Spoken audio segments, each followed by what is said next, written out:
Hey guys, welcome back to another scholarship opportunity to study in this beautiful country of South Korea, precisely at KS, which is Gwangju Institute of Science and Technology. Gwangju Institute of Science and Technology has a graduate admission for fall 2024, and here are the scholarship benefits. Tuition fee, it will be covered 100%. You don't have to worry about tuition fee, but there is a matriculation fee of 680,000 Korean won.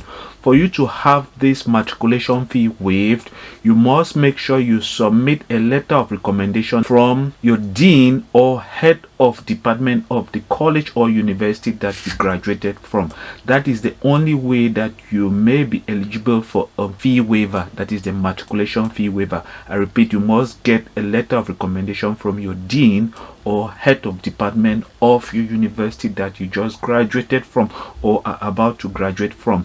Here are other scholarship benefits: monthly stipend and research assistant. There is a student allowance of 140,000 won for those who will be going in for a Master of Science, and then for those who will be going in for a PhD, there is a monthly allowance of 290,000 Korean won, and then there is also a meal allowance of 100,000 Korean won for Master of Science and 100,000 Korean won for PhD applicants.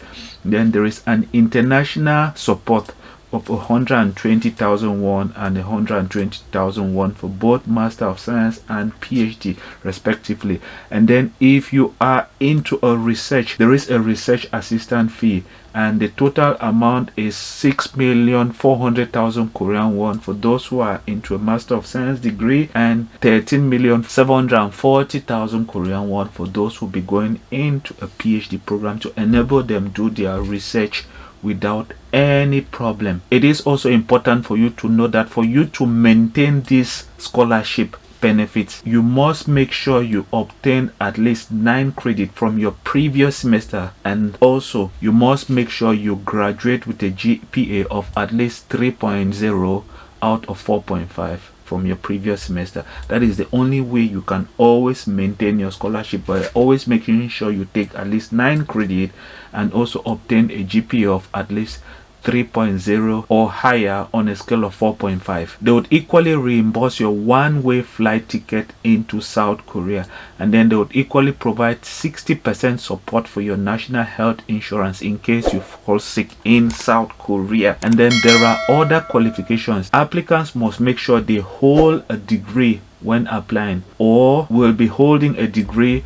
by the first week of January if you are applying for a spring admission, and also by the first week of July if you are applying for fall admission, that is to study in September 2024. For spring admission, that means you are thinking of applying to begin your studies in March 2025, but for fall it will be for September 2024. We are talking about fall admission for you to begin your studies in September 2024. Now it is important to note that a bachelor's degree must be equivalent to 4 years of studies in South Korea. So it is very important that you make sure you compare your degree that you will be using to apply with the WHED version of comparing South Korean system of education.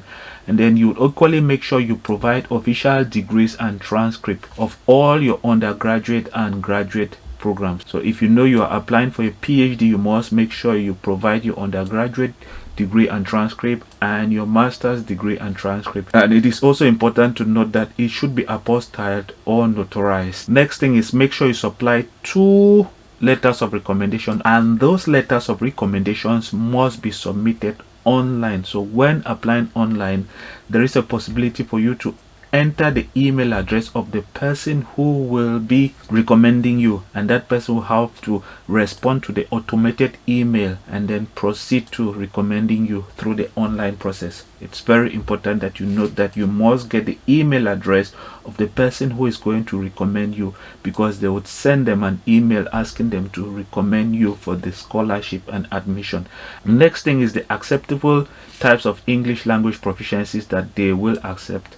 They would either accept IELTS or TOEFL, But also it is important to know that you can get a conditional admission by submitting an English proficiency that is provided by the dean of your school. So for you to get this English proficiency wave, you must make sure you provide an English proficiency test from the president of the dean of the last school that you attended, indicating that English is the medium of instruction in your university that you just graduated from. And in case you succeed in getting admission without the proper English proficiency test, know that you would have at least 6 months when you're already in South Korea to make sure you sit for any of the English proficiency tests and pass, and then provide the university with a test score. If not, you would find yourself removed from the university. So there is a possibility for you to apply even without an English proficiency test, but make sure within the first 6 months of being in that university you sit for the English language test and pass, and then submit it to the university.